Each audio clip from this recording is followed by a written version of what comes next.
তারাই যারা কোরআন এবং সহিহ সুন্নাহ নির্দ্বিধায় মেনে নেবে। পৃথিবীতে যেখানে যারা রাসূল সাল্লাল্লাহু আলাইহি সাল্লামের হাদিস পাওয়ার পরে আর কারোর কথাকে প্রাধান্য দেন, একমাত্র নবী মুহাম্মদ সাল্লাল্লাহু আলাইহি সাল্লাম কথাকে অনুসরণ করে, তারাই হচ্ছে আহলুল হাদিস। আহলে হাদিস তো তারাই যারা কোরআন হাদিস পাওয়ার সাথে সাথে তার একবারও মতলক্ষ্য করবে না যে এটা সমাজে চালু করলে ফিতনা হবে, এটা তো রাসূলের ছোট ছোট হাদিস, এই ধরনের কথা কোনো আহলুল হাদিস বলতে পারে না। রাসূল সাল্লাল্লাহু আলাইহি সাল্লাম প্রত্যেকটা হাদিস আমাদেরকে হবে। আল্লাহ বলেছেন ওমা আতাকুমুর রাসূলু ফাখুযু, রাসূল যেটা দিয়েছেন ওটা আমাদের মেনে নিতে হবে, সেটাই আমাদেরকে অনুসরণ করতে হবে। এটার নাম হচ্ছে আহলুল হাদিস।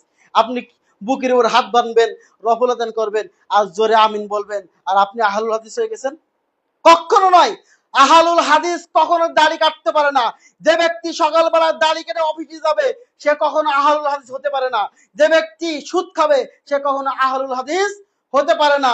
যে ব্যক্তি 5 ওয়াক্ত সালাত আদায় করে না সে কখনো আহলুল হাদিস হতে পারে না। আহলুল হাদিস একটা আদর্শর নাম।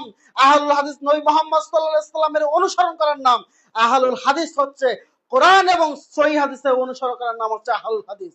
আপনি শুধু 5 ওয়াক্ত নামাজের সময় রফল আদান করলেন, জোরে আমিন বললেন, পায়ের সাথে পা লাগালেন, বুকের উপর হাত বাঁধলেন আর আহলুল হাদিস হয়ে গেলেন।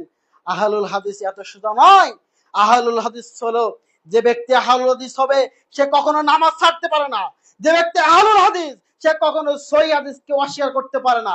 যে ব্যক্তি আহলুল হাদিস সে কখনো সুদ ঘুষের সাথে লিপ্ত হতে পারে না। যে আহলুল হাদিস তারাই যারা কোরআন এবং সহিহ হাদিসের উপর আমল করবে। আর আমরা আহলুল হাদিস মানে মনে করে কি রফল আযান করলাম, জোরে আমিন বললাম, পায়ের সাথে পা আর আহলুল হাদিস হয়ে গেলাম। আমাদের তো অনেকে যে মসজিদে খোঁজে এরকম করে তাকায় তাকায় দেখে দেখে রফল আদান করে, যখন দেখে যে রফল আদান করতেছে বা সে আহলে হাদিস, অথচ যাই দেখেন তার বিশাল ব্যবসার সাথে লিপ্ত। যে দেখেন সে হলো 5 ওয়াক্ত সালাতের ভিতরে 3 ওয়াক্ত পড়ে, তার মুখে দাড়ি নাই, সে নাকি আহলুল হাদিস। লা হাওলা ওয়ালা কুওয়াতা ইল্লা বিল্লাহ। কোন আহলুল হাদিস দাড়ি ছাড়া আহলুল হাদিস হতে পারে না।